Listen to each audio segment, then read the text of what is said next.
this subject matter has struck a chord with us all. So firstly, let me start by introducing myself.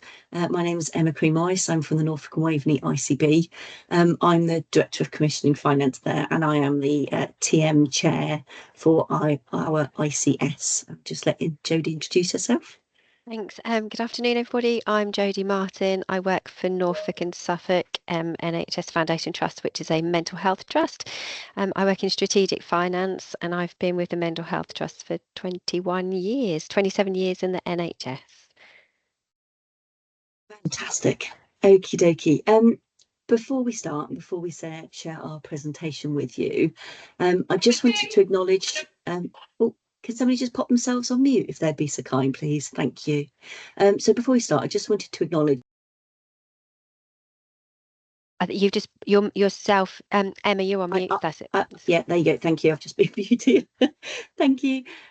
So I just want to say this is a period of huge uncertainty for many in the NHS, not least those working in NHS England and the ICBs like I do. And I've really considered whether, with all this uncertainty, pressure and the changes going on, whether the timing of this presentation on talent management is right and appropriate. But on reflection, I absolutely believe it is. And I might say that it's actually now more important than ever. I think by us knowing our individuals within our finance community, their experience, their skills, their ambitions, it puts those individuals well placed, for future opportunities, but it also puts them in the space of being supported and indeed supporting our organisations going forward in the space of sort of financial sustainability. So hopefully that will set the tone for the presentation we're about to take you through. We're going to show you through a presentation for about 35 minutes to include sharing our career conversation tool, which will give us a lot of time at the end for questions. But not just questions, we'd actually like to hear from you about some of the good work you've done in the TM space and how we might improve some of our work. So let me share our presentation. Did you want to say about questions as well? Yeah, thank you, Jodi. Just to say that, so if you've got any questions, it'd be great to have them ideally at the end, please. But if you've got any burning questions during the presentation, please pop your hand up and we will pause and come to you if that's okay. So there we go. So this is just going to show the areas we'd like to cover today, and so hopefully it will flow quite well. but say do interrupt us if there's anything burning, but we'll cover them at the end if not. So I'll hand over to yourself, Jodi. Thank you. So we just wanted to introduce, first of all, the Norfolk and Waveney ICS, who we are, what we're made up of. So we serve a population of 1.1 million people, and we're quite renowned, I think, within One NHS Finance. I think it's safe to say, with how well we work together as a system. We've worked together, helped each other with the Towards Excellence accreditation, and you can see on the right hand side of this slide where we're up to. So it started like with one organisation doing their level 1. They shared that information with another organisation, then we've gone through level 2. So each time we are sharing, and we do work together really well. I'm proud to say that we're a good system working. Thanks, Emma. And this is who we are. So the talent management leads, there's at least one talent management lead from each organisation. It's a bit of a motley crew there. We'd just like to point out that James from the QE is quite shy, so we haven't got his picture up here. I'm not sure if it's it looks like a bit of a lineup in a criminal lineup, doesn't it? But hopefully it's not too bad. But yeah, we have one talent management lead in each of our organisations, and that's kind of how we work together. Shall I do next slide, please? Thanks. Sorry, Jodi. Okay. There we go. I'm having a few IT issues this end. So where did this all start from? Some of you might recall where has talent management come from? You might recall quite a few years ago, One NHS Finance did, I can't remember what it was called, but it was like a big conversation. It was an online conversation. It was open to NHS finance staff across the country, and it was people could just put in the good, the bad, the ugly, and there was themes that have come out from that. And one of the key themes was about NHS finance staff expressing a strong desire for inclusive processes in talent management, and a fair and equitable process as well. So some people were having career conversations and others weren't at all. They weren't being developed. They didn't have the opportunities for development. So it's come from us. It's come from the NHS finance community speaking out and asking for this. It's aligned with our NHS people promise, and ONF collectively pledged to ensure that we have abundant opportunities for learning and development, and to provide support for every individual to reach their full potential. The great thing about the talent management strategy is that we've been given the permission and are empowered to prioritise our time on the development of our finance teams. So that's what I really like about this strategy as well. Yeah, thank you, Jodi. That's been really important, particularly in the East of England. So the East of England are the national pilot, and I think I've just seen Jane drop in, which is wonderful.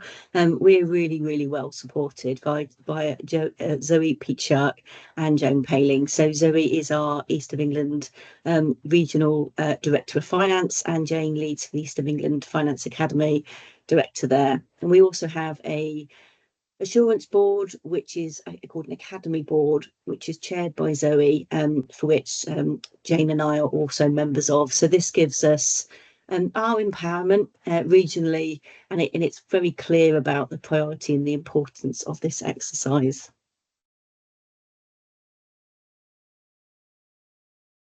Thank you. So we've heard how this started nationally. We've shared that from the East of England. It's been one of our priorities, and we really wanted to lead in terms of how we could shape TM. And what we wanted to think about in our ICS, so in the Norfolk and Waveney ICS, is how are we going to adopt this? And we set some initial principles up. So we wanted a programme and a strategy that impacted the entire finance community of our ICS, not one organisation or the other. And we wanted it to be as far-reaching. So we wanted everything from the moment we look to bring people onto our organisation all the way through their journey in NHS finance, and to obviously look to keep them as long as possible. And that doesn't, of course, mean keeping them in their same role as long as possible. That's making sure we try and keep really good talent in the NHS. So what's our first priorities? We knew what we wanted to achieve. You can imagine in the space of attraction and recruitment, retention, development, it's really wide. You could go at so many things, but what we wanted to do was to set some initial priorities that we could actually work on. We say we're a small team, but with really, really big ambitions. So we came up with two first priorities. One was around our reporting of the talent management, and the second was around quality career conversations. And this is what we really want to focus on sharing with you today. We're going to be really open. We've done some great work, and we are incredibly proud of what we've achieved so far. But we've not reached where we want to be. But we hope through sharing this and through hearing from you all, we can see about areas that we can improve ourselves as well.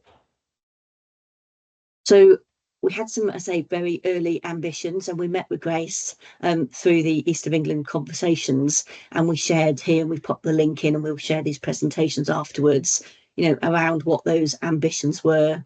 And we can actually, through this presentation today, hopefully show you what we have achieved, looking back from when those conversations started early 2024, but actually our initial conversations before the East of England pilot kind of started about in 2022. So it's been a long standing ambition for the Norfolk and Waveney ICS.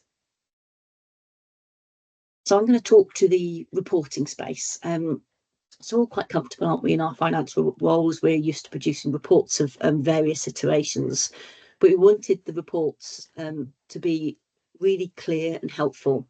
And here are some of the things we thought about what these reports could include. So we wanted to start thinking about our ICS as a single community. Of course, we all know our respective finance teams in each of our own organisation, but what do we look like as that single community? And how do we measure the impact of what the team is doing? And some of that could be fairly straightforward to measure, and some of it is actually quite hard to consider how we do that. And perhaps the most important thing is, once we understand what we look like and the impacts we're having, is how can we actually bring together people that are potentially ready now in terms of their ability for that next role, and roles that might be ready soon or even potentially now. So it's actually thinking about developing a process for pipeline. So what we wanted to do in our reporting was build something that is really easy pulled together. Of course, this is all of us are taking these roles on in addition to our existing roles, so there is a lot to produce, and we wanted to make sure the information is valuable.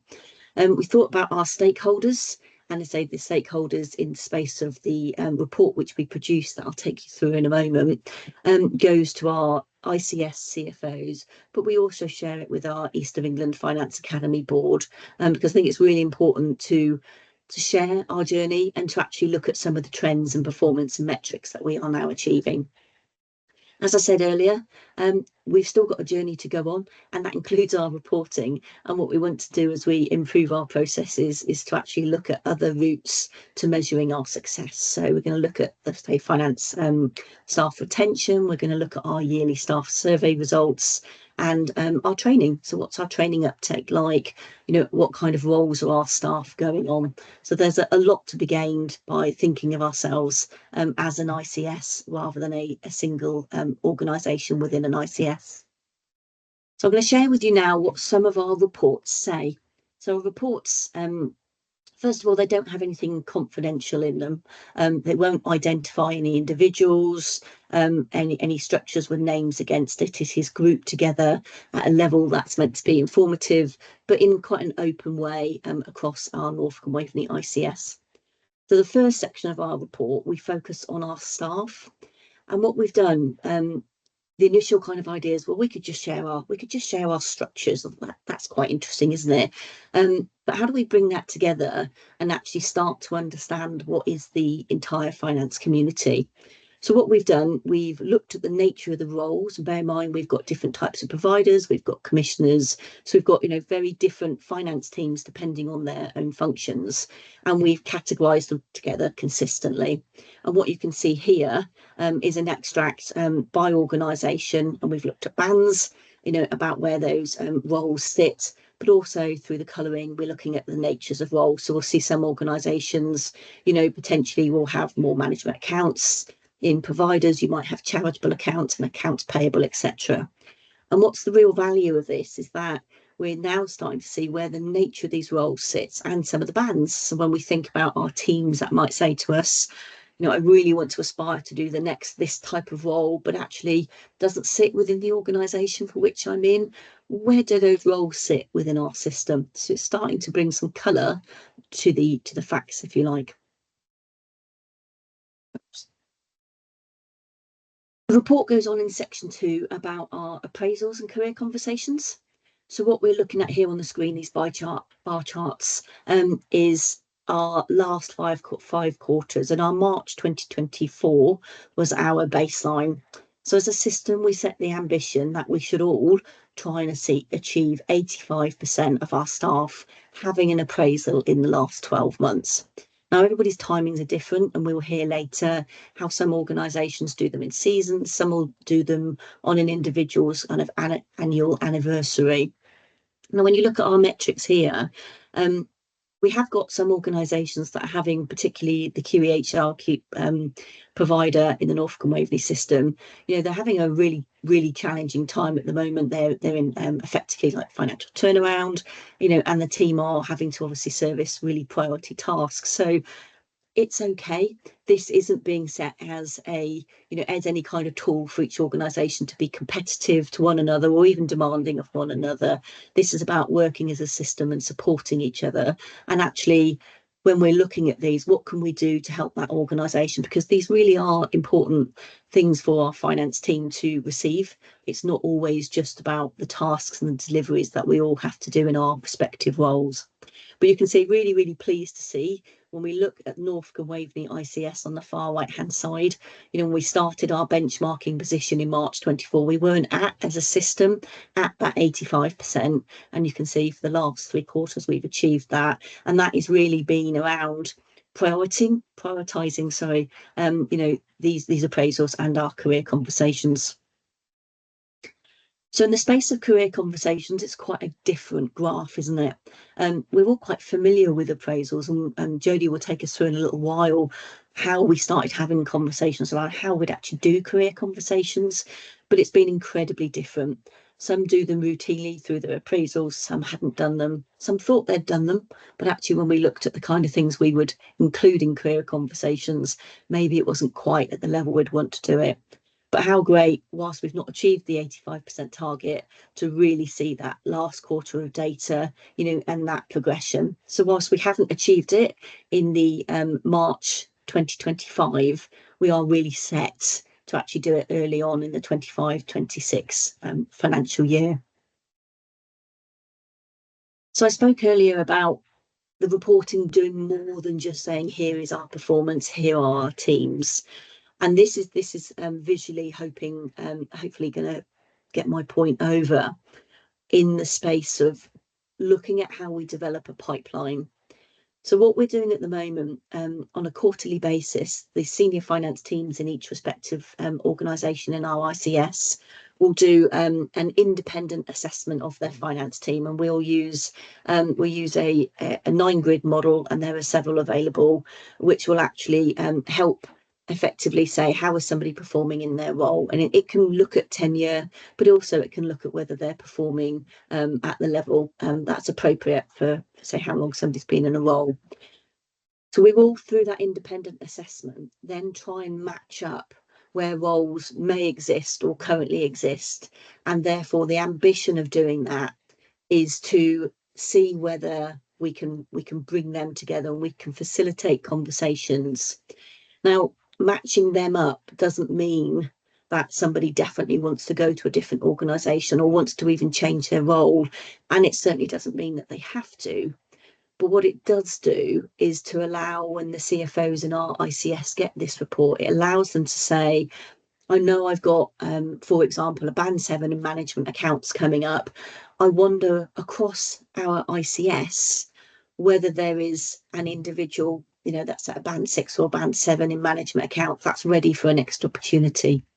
And through the reports we share, we will never name any individuals.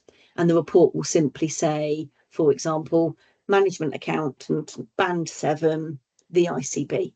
So it really doesn't name individuals. And to be really, really explicitly clear, this does not advantage anyone. This doesn't guarantee that they secure a role if it were to be available or upcoming soon. What it simply does is allow for those early conversations. And it's been incredibly helpful. And I think I've got 2 examples already where conversations have had that said, we might be creating a role, there might be opportunity, is this something you want to think about? So that for me is early green shoots of this actually working in the space of our talent management. Super. So I'm going to hand back over to you, Jodi. Thank you. Thank you. So we were looking at, I think this answers one of the questions in the chat from Craig. Thank you for your question. We did an initial assessment across the ICS about how we approached career conversations and how they were being delivered currently. So there was differences across the organisations, as you'd expect. Some organisations were doing them as part of the appraisal process, and some were having separate meetings as well, using kind of distinct seasons each financial year.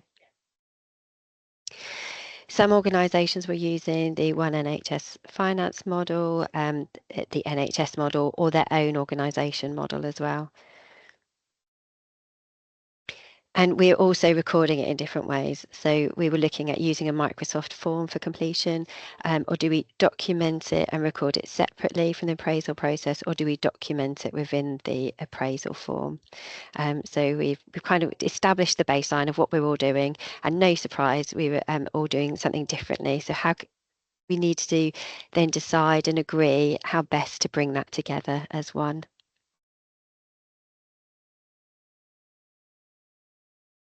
So for our principles, we were saying that we wanted staff to have protected time to receive 6 monthly to yearly career conversations. And we set some ambitions as well. So our ambitions are to ensure that all staff receive valuable and effective career conversations, and to ensure that all staff and managers know the qualities of a good career conversation and the skills needed. We were really lucky. I think this was open to nationally. So there's online sessions via ONF and SDN.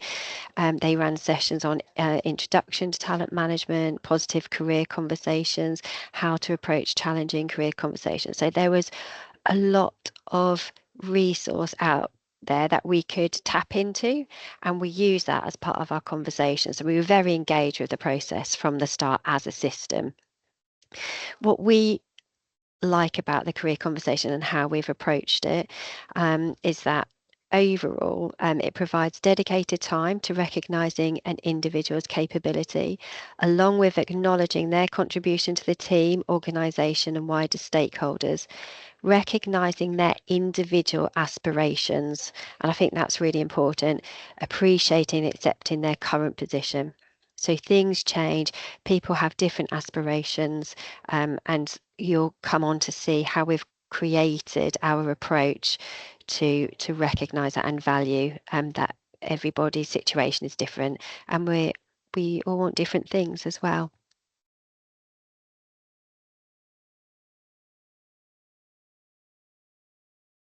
So just to answer the question that's been raised, we decided as a system, and we we've decided to hold the career conversations separate from the appraisals, and that was so that it could be like a really focused conversation as well. For example, in an organisation, you might have it included in the appraisal template, but it might just be a question saying where would you like to be in 3 to 5 years' time, and we just didn't think that was like that valuable or focused as well. So we were looking at a single tool for a system-wide, consistent and supported career conversation to provide specific development opportunities based on training needs, to allow an overview of future training needs and staff aspirations. We've decided to use the National Talent Management Model, and I'll come on to why we decided on that as well. And we wanted it to be a friendly, intuitive process. And when we rolled out the process across the system, we haven't done it all the way across. We're kind of in that journey for rolling it out. We've produced some documents to help with that as well. So we've got a talent management overview presentation and career conversations explained, a guide for managers to staff. And we are more than happy to share these with all of you guys as well. So you can plagiarize them and use them in your own organizations and systems if you would like to. So there are 3 stages to the MS form. The first stage is really simple. It's ask for your job title, band and team. Now, when we created the form, we've done a drop down list of teams in the whole ICS so that when we collate the data, it's not just if you might have a payroll team in one organisation but not another, and we wanted to roll the model out across the whole. So we've got all the teams in the ICS, not just like within one organisation.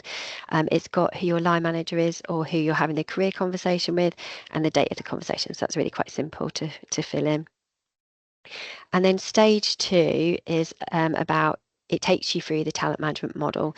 So it will help you to identify your tenure and pathway in the model. And then stage 3 is the aspirational career development plan. It includes a link from what you've identified in your tenure and pathway from stage 2. It comes up with lots of different ideas for your development as well. When we were designing the MS form, we had lots of different questions, like quite specific questions. So things like what motivates you, what demotivates you. And when we went through it and assessed it, as a system and used it as I can't think of the right word, almost like a dry run through. It was quite boring, and it made people feel like you had to fill in like each of the questions. So we've combined those, and there's really only one question box where you have that career conversation, and we've put in some ideas around it. So you could talk about what are your career aspirations and how do you want to grow your career, what type of roles or functions are you interested in, what's blocking and stopping you further. But it's one career conversation, so you can have that in-depth conversation with your manager, or if you're a manager with your staff member, and have that free flow rather than going from one question to the next, to the next, to the next. And then as part of this stage 3 as well, it leads you through various development opportunities as well. We figured like you don't know what you don't know. So rather than saying what development would you like and leaving it at that, we're saying this is what's out there. So yeah, that's And the tool's given us the consistency, hasn't it, Jodi? So it has, yeah. we will have all had really good managers that are really positive in this space before, and some of us may have had managers that are maybe less positive. They're more task orientated, and actually, when we take you through the tool that Jodi's going to do in a moment, what you will hopefully see is it's really intuitive, and actually it's fairly swift to complete. It doesn't feel like a task. And I get the assurance that my team are all being challenged and I have the same things to consider. I'm not, relying on somebody who's stronger or weaker in terms of having those career conversations. So this tool has been absolutely superb. I'll go on to the next slide, Jodi. Thank you. So I'll go through the live demo of our form that we're using, but on the next slides we've put some screenshots so you can, when you receive this, you'll see. So I'm going to try and share my screen. You hopefully let me know if you can see. I don't know if you can. I don't think you can. Let me try a different approach.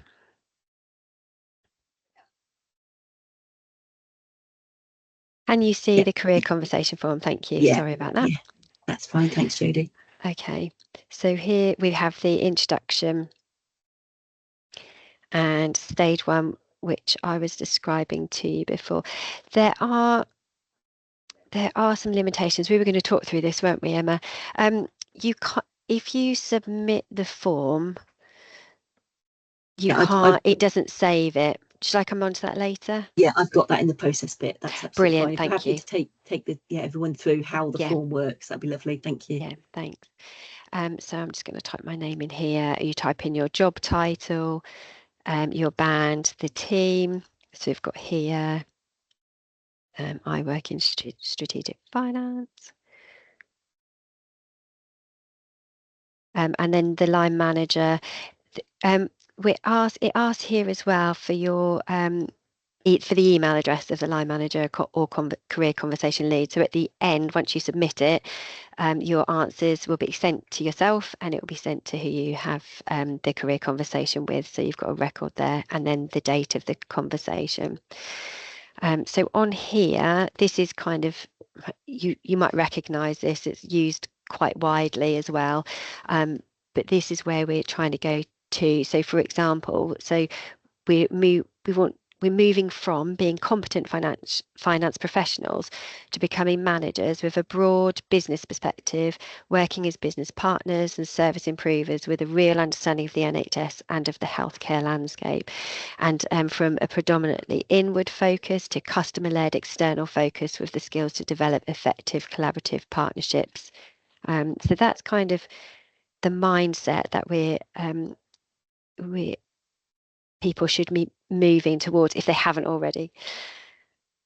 So the talent management model is from One NHS Finance. And what we really liked about this is it gives you ideas of what you can do for your development as well.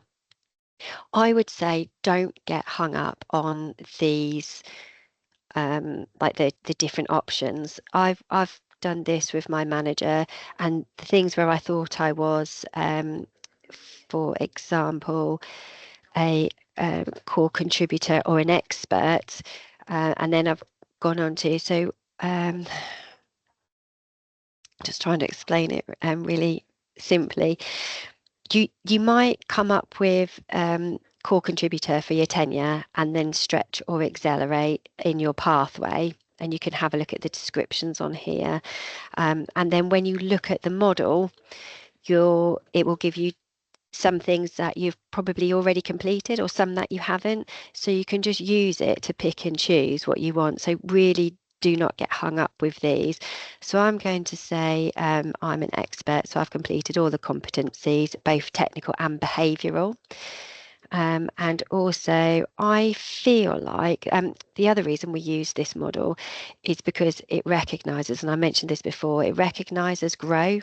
So it recognises that some people are in a role they have no current desire to move up the banding structure, but they have the potential and desire to deliver continually bigger impact and keep pace with roles as they change.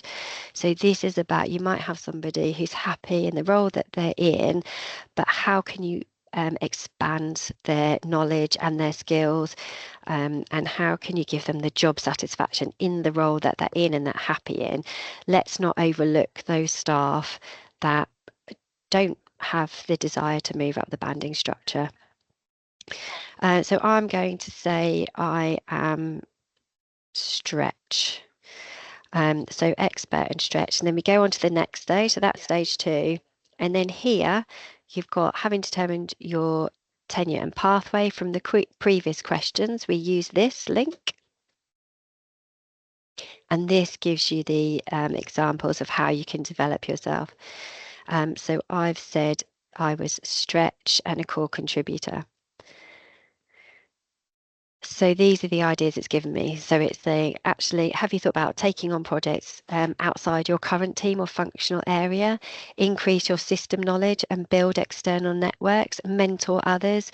Just think about how good these would look like on a application form or in your appraisals and supervision, and just the job satisfaction, things that might be outside of your comfort zone. This presentation for me, for example, completely out of my comfort zone. And by the end of it, I can say in my next supervision, I can say, I did this national presentation and I don't know if I was any good or not, but at the end of it, I felt really proud of what I've achieved. Don't forget, like, there's small things that we do that we don't shout about as well. You could consider an internal secondment. So that's why we chose this model. Or you might say, actually, that's probably a little bit above me at the moment. Even though you might not feel that you're new in post, you might like some of the suggestions in new in post. And that's why I was saying, don't get hung up on which one you pick. You can always go back in the form and change it as well. So I might say, actually, that's a little bit too much for me at the moment. But what I'm going to do is just deepen my role specific knowledge of that with the NHS region system, and identify a buddy as well. I'm very excited about the talent management model, the ONF one, if you hadn't noticed. And then we go on to the next question, and this is the main career conversation as well. So using the link that we've gone to, the training ideas, plus speak openly and honestly. Talk about what roles you've done in the past as well. You might have a manager who you've worked with for years and they don't know what experience you've got from previous roles as well. Have a think about if there's anything that's stopping you, including health and well-being issues, how you can resolve these. This is your time.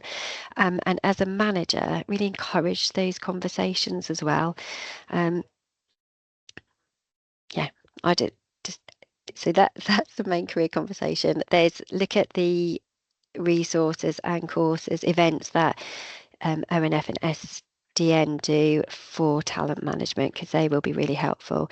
And then the next part of stage 3 is, it looks like a lot. You've got links here to SDN, HFMA, One NHS Finance. We've got the East of England Leadership Academy here because we're East of England.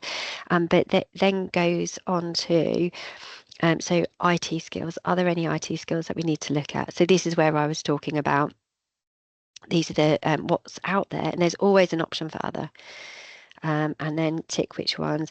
I would say don't go too overboard, because which ones you tick and agreed with your manager, they're the courses that you would look to do. So you'd look to get on these training development opportunities. And if you ticked 9, it was unlikely that you'd be able to get on to all 9. So have a think about priorities, but that's not to say you can't. Who am I to stop you? So IT skills, management and leadership. Are you interested in coaching, either having coaching or being a coach? Change management, how to give feedback. Technical, you don't even have to choose one from every single one. It's just, these are the opportunities that are out there.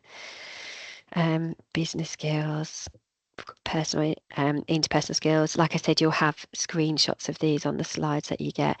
The other one that we've done, which I really like, is we've got a section on other. So we've looked at being mentored, being coached, job shadowing of other roles within the organisation. Are you interested in job shadowing of other roles across Norfolk and Waveney? I've got Suffolk in ours because we cover Suffolk as well. Are you interested in a taster day in another NHS trust? We've got on here the ONF programme. So if you're a band 2 to 4, you could have a look at the Career Shapers programme, going beyond if you're 8A plus. There's so much. And then obviously at the end, any other. We've got here about being I&D ambassadors, health and wellbeing champion. Again, some people are worried about becoming, like, joining an ONF network, because they think, have I got time to do this? What does it involve? The nice thing about these networks is that you can be involved as little or as much as you like, and it always, you're learning all the time. You can share things, and it looks great, like in supervision or on an application form or something like that. Like, it's another thing under your belt. And then we've got, do you need any support, like in the next 6 to 12 months or longer term as well? And then just the date of the next conversation so that we don't forget.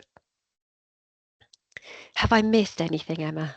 No, that's lovely. Thank you very much, Jodi. It's really appreciated. Let me jump back to the slides. I'm conscious of questions. I will come back to some of those. I've started to respond to a few as we go along.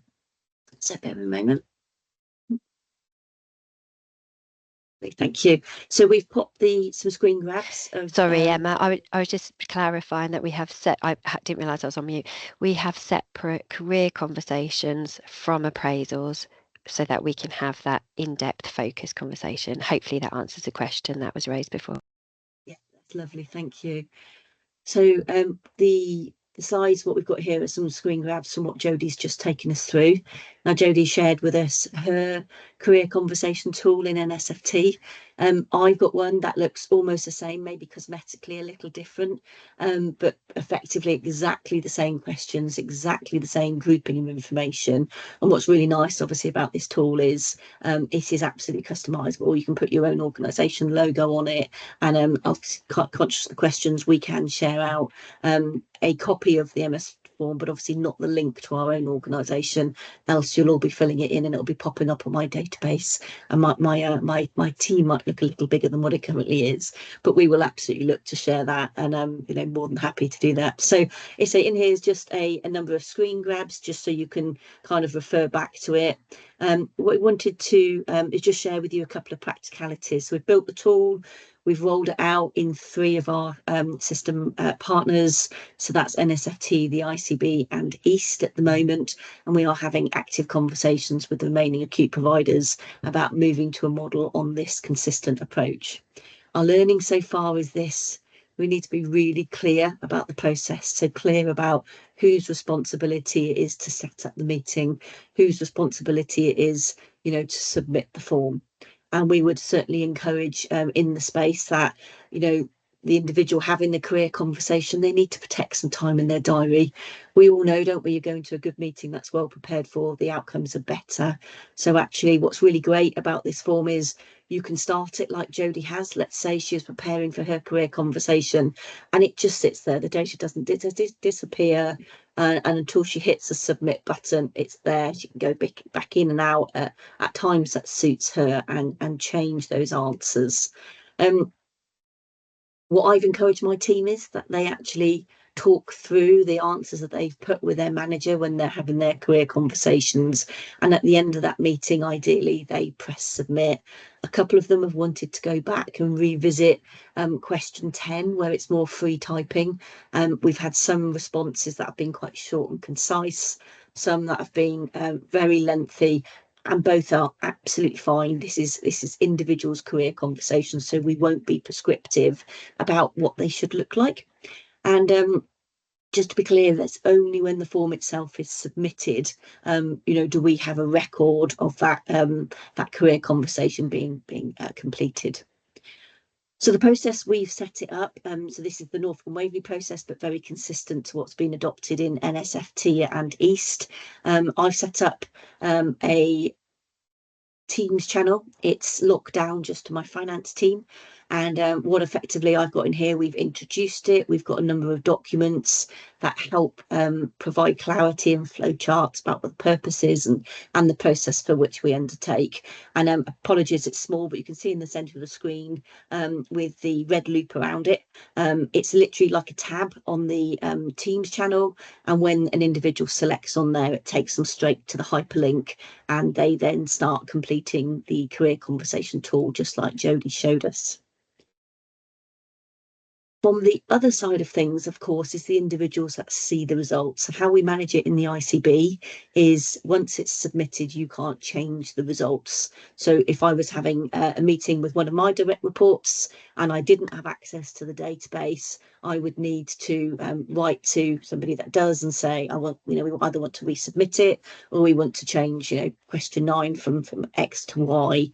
So it is changeable, but we're really encouraging that not to happen. And when each record is submitted, it doesn't overwrite it. So if I submitted it in my first year, it would say Emma number 1, and then the year later when I do my subsequent ones, it will say Emma number 2. So I've got that really nice progressive journey held centrally on a single database. So what you're looking at now on the screen is a snapshot without any confidential details on what I see when I go in, because my entire team now have had their career conversations.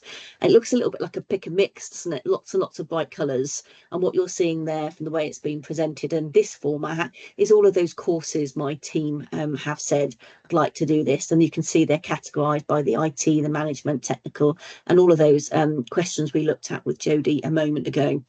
I've limited the access to this second secure Teams channel just to myself and my deputy, so I'm really clear on who can see it. The information is held strictly confidentially and, of course, respectfully, given that these are sensitive and important conversations. So what's the benefits of having these career conversations? What's the benefits of using the tool rather than having them, say, as part of your appraisals or recorded another way? We've talked to you about the fact it's quite consistent, it's structured. You're not relying on a manager having that previous experience to deliver what could be a good or a not so good career conversation. But as a senior manager, I can actually monitor the results. I can see that they've happened. That's really important to me. But also I can see the actions that those conversations have committed to. And that's really important. There's nothing worse than having a career conversation, committing to something being done, and then it just being forgotten or lost due to the pressures of our role. So if these are going to be done well, they need to be valuable and they need to be valued and acted upon. And this tool certainly helps us. I say I have that oversight and the managers have the oversight of their individual teams. what's really great about it is by looking at all of those individual requirements for the future training needs in that next 12 months, I can actually start planning for where my team needs support. And I can share this with my East of England colleagues and actually say, this is where my future training needs are. And you can see I've just dropped a little image there of what it looks like from my last conversations. And we can see at the moment, you know, we love a little bit of Excel, don't we? But we've got something in the technical space. We've got some personal interpretational skills as well. So it's a really, really informative document. So that's me telling you about what I think of quality career conversations in terms of the form, the process that we've set up. It's a bit functional, isn't it?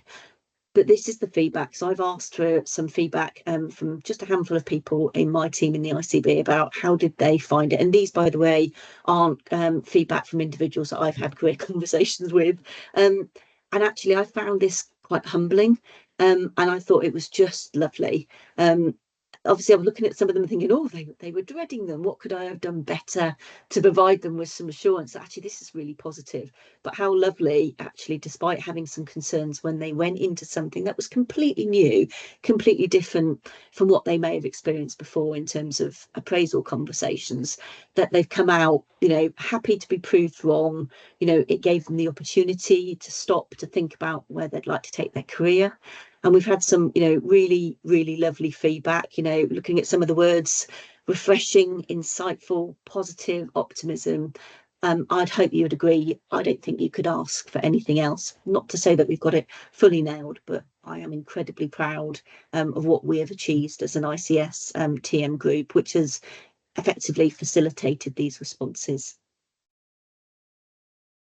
So that's where we're at now. So where do we want to head? And I absolutely love this quote. That ambition is, you know, enthusiasm with a purpose, and our purpose is to really look after the finance community in our system under the talent management umbrella. So we want to look at a couple of things next. We've got our reporting. We will continue to incrementally improve that, we hope, and to roll out the career conversations which we've shared with you.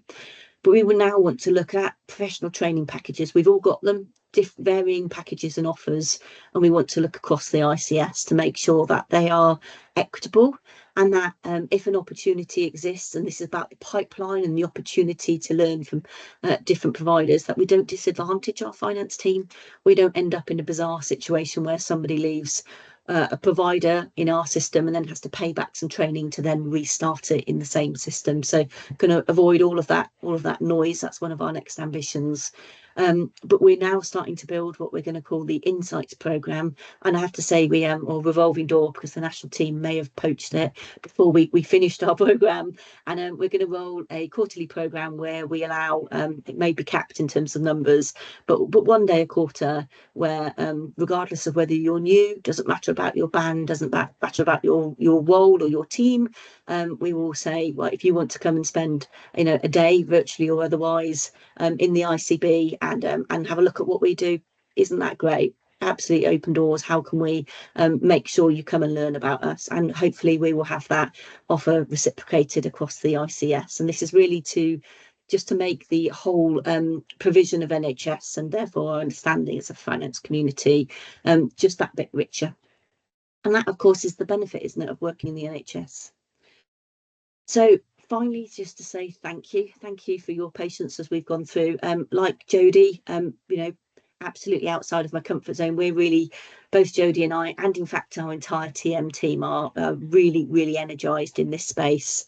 We're really proud of what we've achieved, but so we're certainly not completed. But we do hope we've given you some ideas yourself about what you might want to take away, or how you might implement your own TM journey in your own organisation. We will share, we can share, we'll share this presentation, we'll share the IT crib sheet. I can't confess to understanding what this IT crib sheet actually says, but it's IT language. Just a load of code. It is code, so you just need to get your, we can share that, and you need to speak to your own respective IT teams. But we are equally happy to learn from all of you. I said, so this is a journey that we're all going on. Happy to have subsequent follow-up meetings, but we'd really like you to share some of your successes and your TM ambitions in case we might have missed anything. So just wanted to stop there and say thank you very much to you all, and I'll stop sharing now and take any questions. Thanks, Emma. Super. Do we have any questions, please? Is it Abdul? Says what needs to be discussed during PDR? I don't know if this answers your question. Oh, Joanne, I can see your hand up as well. Sorry. So when we've got an NSFT, when we submit it, there's a little comment box that comes up saying thank you for submitting. And it's something along the lines of please use the outcomes of this to discuss in for your PDR and PDP. So this is kind of the start of it. And then when you have PDR, you'll say, right, you said that you were interested in this course. Have you been able to book on it? What else would you like to do? So it is part of that process, and it does feed into the PDR. I hope that answers the question. Can I come in? It's interesting, isn't Yeah. it? So we're trying to aspire as an ICS, but we're absolutely all completely fine about each member doing it very, very slightly differently. In fact, we don't want to be prescriptive in our ICS. What we're doing in the ICB, we're really keeping them completely separately. Two seasons, one season which we call appraisals, and it's very much task orientated. You know, your objectives were in your role, were you able to achieve them? You know, or what were the things that potentially stopped you, or could you go further? And that's very much, I say, that's very much about your role and your duties and your deliverables. And then the second season we're having is the career conversation. I don't want to talk about your tasks, your deadlines. That's not about it at all. For me, what we've built in this tool is very much about the individual in the role. And to a certain extent, it's not even actually about the role, it's about the individual. Where have they been? Where do they want to go? How do they want to develop? So that's how we're doing it in the ICB. You can see we've seen some fantastic results earlier from the NNN, and we've got Debbie on the screen with us from the NNN. They deliver, you know, great career conversations, but they do it as part of an existing process. So, and again, that's absolutely fine too. But what we are, as I said earlier, hoping to have is that consistency of questions, so that we can be assured as a TM group that we're having an equal offering in the space of career conversations. We don't mind how that happens, but we want to make sure that everybody's aware of the training courses, you know, and some of the questions that Jodi showed from the tool earlier. But yeah, thank you. Sorry, Joanne, to keep you waiting. Thank you very much for your patience. Please come on in. No worries. Thank you, Emma. Yeah, I can't wait to get the IT stuff for Microsoft Forms, because we use them a lot, and we have 4 organisations that aren't on it, and we've never got over that problem. So that'd be great to get that. Thank you. So I've just got a couple of, I'll try, I've got a lot of questions, but I'll try and kind of merge them. So first of all, how did you identify your TM leads in your organisations? Did they volunteer, or did you just kind of pick somebody at a particular level to be your TM lead? Voluntold, weren't they? No. Oh no. No, not at all. So we've got Jane Paling, who's our East of England regional director. She's absolutely superb. You know, endless energy and so positive. So we are incredibly blessed to have her support. So she reached out initially and said actually wanted a volunteer from each organisation. If anything, actually, I think we may have suffered from a potential of more than one in each organisation, which isn't a bad thing. We've tried to broadly keep it as a small TM group, purely because our ambitions are so big. But I'm not adverse to bringing more people on. So yeah, it was led regionally initially, and I said, and that's given us. We've talked earlier about the kind of empowerment and the if you like, the freedom to make this as equally important as delivering our task. And I think that was incredibly helpful. And I almost wonder without it whether people might have been a little bit more concerned to you know chisel out time to really address what is so incredibly important. Indeed. Just to kind of keep going. Sorry, Yeah, Jodi. please do so. Yeah. No. Just thinking about, I don't know the geography of your ICS. How big an area is it? And do you see that as a hindrance when it comes to kind of establishing the pipelines of where people might want to go and creating those opportunities of shadowing and that kind of thing? So, really, really good question. If I come in, Jodi, jump in if you think if I've missed anything. So yeah, geography wise, Norfolk and Waveney is quite a large area. We're reasonably rural as well, and there's probably, as the crow flies, probably about 80 miles between the east and the west in terms of our acute providers.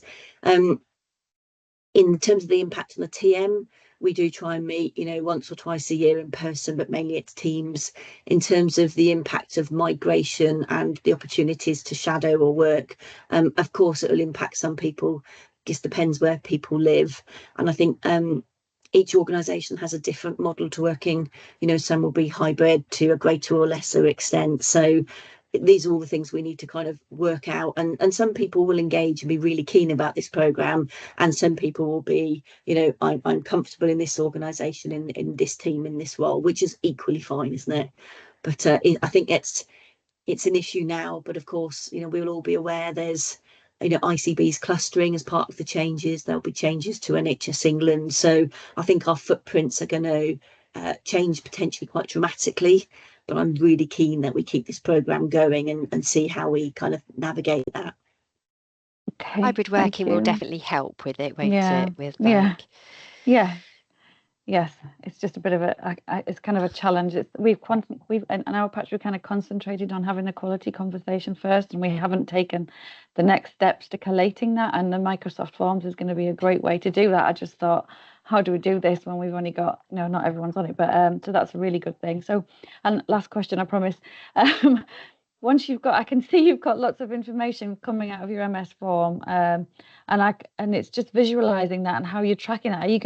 How are you going to use that to kind of help identify pipelines, or are you using other documentation to kind of identify pipelines, like through the ONF website, or are you just doing it all on the form? Yeah, no, that's a good question. So the pipeline we identify through our reporting, our quarterly reporting, and that's done from that 9-grid model.